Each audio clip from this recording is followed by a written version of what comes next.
عزیزان گرامی وقار، قرآن عظیم یوں ارشاد فرماتا ہے، افحسبتم انما خلقناکم عبثا، کیا تم یہ گمان کرتے ہو کہ ہم نے تمہیں بیکار میں پیدا کیا ہے؟ پہلی چیز، کیا تم یہ گمان کرتے ہو کہ ہم نے تمہیں فضول پیدا کیا ہے، بیکار میں پیدا کیا ہے؟ جیسے کچھ لوگ سوچ کر کے بیٹھے ہیں آج، وَأَنَّكُمْ إِلَيْنَا لَا تُرْجَعُونَ، اور رب تعالیٰ فرماتا ہے کیا تم یہ گمان کر کے بیٹھے ہو کہ تم ہماری طرف نہیں لوٹائے جاؤ گے، ہماری طرف نہیں پھیرے جاؤ گے؟ کیا تم یہ دو چیزیں سوچ کر کے آج بیٹھے ہو؟ تو ان چیزوں کو اپنے ذہن سے نکال دو۔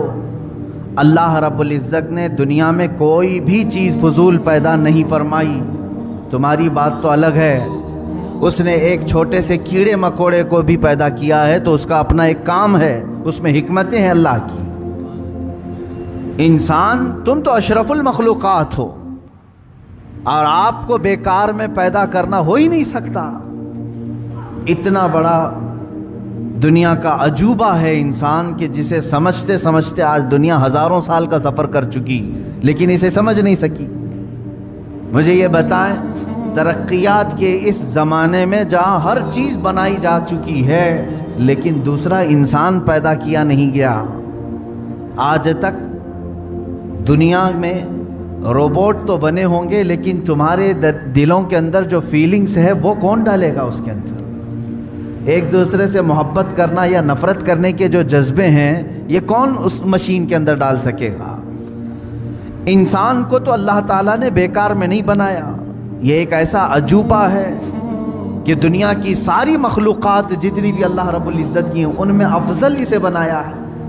جب افضل چیز کو کوئی اس طرح سے بیکار میں نہیں چھوڑتا دنیا میں، تمہارے پیدا کرنے کا کوئی تو مقصد ہوگا، کیوں تمہیں دنیا میں بھیجا گیا ہے؟ پہلی چیز یہ ہے کہ بعض لوگ یہ گمان کر کے بیٹھے ہیں میں تو ایسے ہی بیکار میں پیدا کیا گیا ہوں۔ وَأَنَّكُمْ إِلَيْنَا لَا تُرْجَعُونَ، اللہ رب العزت فرماتا ہے کیا تم یہ سوچ کر کے بیٹھے ہو کہ ہماری طرف نہیں لوٹائے جاؤ گے؟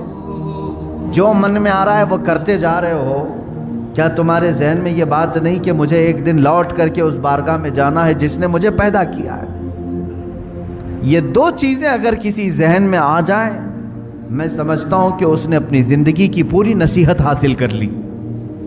پہلی چیز، اسے یہ معلوم ہو کہ میں کیوں پیدا کیا گیا ہوں۔ دوسری چیز، اس کے ذہن میں یہ یقین ہو جائے کہ مجھے لوٹایا جائے گا، مجھے لوٹایا جائے گا، ایک جگہ مجھے کھڑا کیا جائے گا، وہ آخری دن ہوگا۔ تو یہ دو چیزیں جس ذہن میں بیٹھ گئیں، نقش ہو گئیں، میں سمجھتا ہوں پھر مزید اسے تقریروں کی بھی ضرورت نہیں ہوگی، مزید اسے نصیحت کی بھی ضرورت نہیں ہوگی۔ اسی لیے میرے آقا صلی اللہ تعالیٰ علیہ وسلم نے ارشاد فرمایا کہ تمہارے درمیان دو نصیحت کرنے والے ہمیشہ رہیں گے، سمجھانے والے ہمیشہ رہیں گے، ایک قرآن پاک ہے اور دوسرے موت۔